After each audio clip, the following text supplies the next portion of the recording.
I'm Jay Desio with Drone-Works. A common question is, should I take photos in 3:2, 4:3, or 16:9? In this video, we'll take a look at camera sensors, photo ratios, and take some of the mystery out of what ratio you should use when taking aerial photos. Let's get started.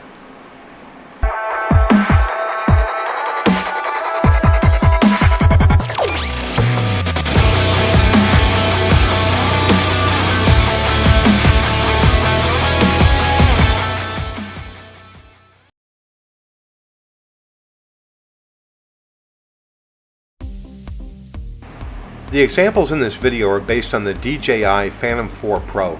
The specifications for your aircraft may vary. Consult your owner's manual or manufacturer's website for the specifications for your aircraft.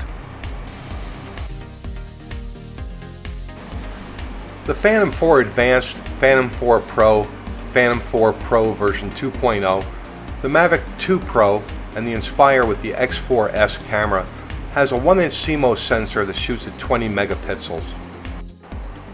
With a format of 5,472 wide by 3,648 high, the 1-inch sensor has a native ratio of 3:2. The Phantom 3 series, Phantom 4, Mavic Pro, Mavic Platinum, Mavic 2 Zoom, and the Autel Evo have a 0.3-inch CMOS sensor capable of shooting 12 megapixels. With a format of 4,000 wide by 3,000 high, the 0.3-inch sensor has a native ratio of 4:3.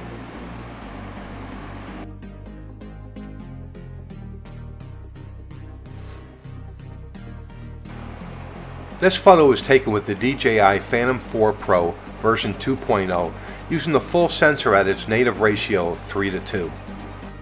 By shooting in the native ratio at 3:2, the entire sensor is used, leaving 0 unused pixels.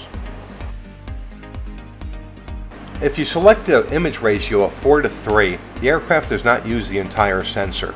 It crops the size of the sensor, resulting in the 4:3 ratio and leaving over 2 million pixels unused. If you select the image ratio as 16:9, again, the aircraft does not use the entire sensor. It crops the top and bottom of the sensor, resulting in the 16:9 ratio and leaving over 3 million pixels unused. By using the entire sensor in the field, you will have captured everything within the camera's field of vision. You never know what you might otherwise miss. This also provides more options in post-processing. Post-processing can easily accomplish cropping of photos from the native ratio to whatever ratio you want for your final photo. Native 3:2 can easily be cropped to a 4:3 ratio, a 16:9 ratio, or any custom ratio you need. It also gives you more options to better align the final photo by moving your crop frame. While it is recommended to shoot in the native ratio of the sensor, it would not be practical to crop hundreds of photos in post for a hyperlapse. Therefore, shooting in the HD video ratio of 16:9 is recommended.